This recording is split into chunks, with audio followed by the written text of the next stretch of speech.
She signed the divorce papers with trembling hands beneath the glittering lights of the Christmas party. Laughter echoed around her. Glasses clinked, music played softly, and co-workers posed for photos near the decorated tree. No one noticed the tears sliding silently down her cheeks as the pen scratched her name onto the final page. To them, she was just another quiet woman in a simple red dress, standing a little too close to the wall, trying not to be seen. Across the room, her husband, soon-to-be ex-husband, stood confidently among friends, already celebrating his freedom. He had insisted on finalizing everything tonight, claiming it was cleaner this way, surrounded by witnesses who would remember smiles instead of pain. He spoke loudly about new beginnings, about how life was finally moving forward. He never once looked her way. What no one knew was that this woman swallowing her sobs beside the Christmas tree was the legal owner of a multi-billion-dollar empire. She had built it quietly, patiently, long before she ever met him. When they married, she chose love over titles, simplicity over headlines. She hid her wealth behind modest clothes and an ordinary job, believing that true love didn't need proof or power, but love, she had learned, could be cruel when mixed with pride. He had grown distant over the past year, mocking her small ambitions, comparing her to the glamorous spouses of his ambitious friends. Tonight's humiliation was the final blow. Signing those papers felt like erasing years of loyalty, sacrifice, and silence. Her tears weren't just for the marriage. It was for the woman she had been while shrinking herself to fit his expectations. As she handed the signed documents back to the lawyer, her fingers brushed the silver ring still resting on her hand. She slipped it off slowly and placed it on the table. No dramatic scene, no raised voice, just a quiet ending wrapped in holiday cheer. The lawyer hesitated, glancing at her with a strange expression as if he knew something others didn't. She met his eyes briefly, steady now, her sadness hardening into resolve. Outside, snow began to fall, soft and relentless. She took a deep breath and stepped away from the party, heels clicking against the marble floor. Tonight, everyone believed they had witnessed a woman being discarded. They had no idea they were about to witness the rise of someone who had nothing left to lose, and everything to reclaim. The cold night air wrapped around her as she stepped outside, the muffled music of the Christmas party fading behind heavy glass doors. Snowflakes landed on her hair and lashes, melting into tiny drops that felt warmer than the tears she had shed inside. She paused beneath the glowing streetlights, took out her phone and dialed a number she hadn't used in years. "Yes," she said calmly when the call connected. "It's done." On the other end, there was a brief silence, then a voice filled with respect and urgency. "Understood, ma'am. We'll proceed exactly as planned." She ended the call and slipped the phone back into her purse.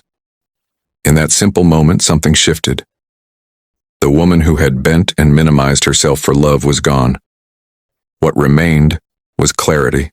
The next morning, headlines across the financial world exploded. Major shareholder returns as CEO amid holiday restructuring. Billionaire founder reclaims control of global tech giant. Board members flew in from 3 continents.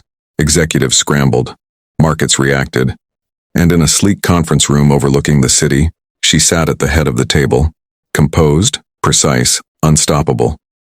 Her hair was pulled back, her voice steady as she outlined plans that would redefine the company's future.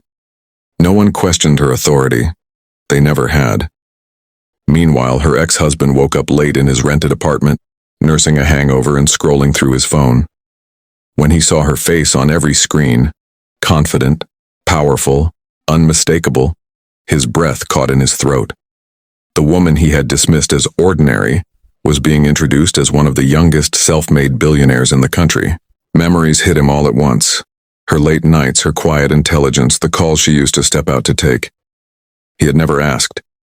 He had never cared. At work, whispers followed him down the hallway. Pity, shock, curiosity. Someone laughed nervously and said, "Guess you married up, huh?" Another added, "And divorced down." By evening, messages flooded her inbox, apologies, congratulations, interview requests. She ignored them all. Instead, she stood alone in her penthouse, looking out over the city she had helped build. The Christmas lights below sparkled like 1,000 new beginnings. She wasn't angry anymore, she wasn't seeking revenge. The truth had done that work for her.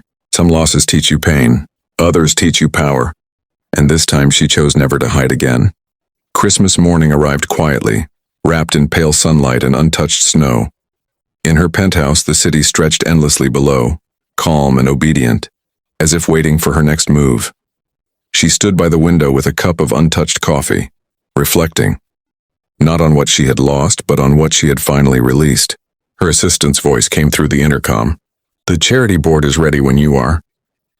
"Thank you," she replied. "I'll join them now." The room she entered moments later held some of the most influential figures in philanthropy and global development.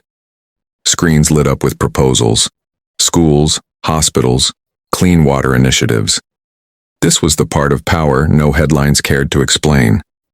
Wealth to her had never been about excess, it had always been about impact. Within hours, she approved funding that would change thousands of lives before the year ended. Across town, her ex-husband sat in stunned silence at his mother's small dining table.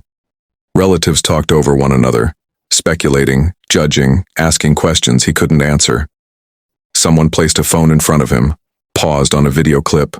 Her calm interview, her measured smile, the word self-made repeating beneath her name. "She never told you?" his mother asked softly. He shook his head, shame burning behind his eyes. For the first time, he understood the cost of underestimating someone who loved you enough to stay silent.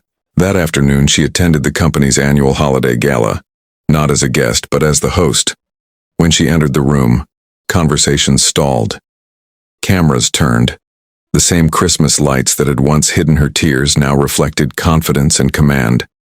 Her ex-husband stood frozen near the back, unsure whether to approach. Before he could decide, she took the stage. "This year," she said, voice steady, "taught me the value of truth about who we are and who we allow ourselves to become for others."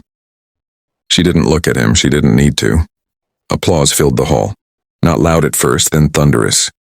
Later that night, she walked alone beneath the stars, coat wrapped tightly, breath visible in the cold air. Her phone buzzed once, a message from an unknown number. She didn't open it. Some endings demand explanations, others become explanations themselves, and as the year closed, she stepped forward, not as someone's wife, not as a secret, but as herself, finally and fully free.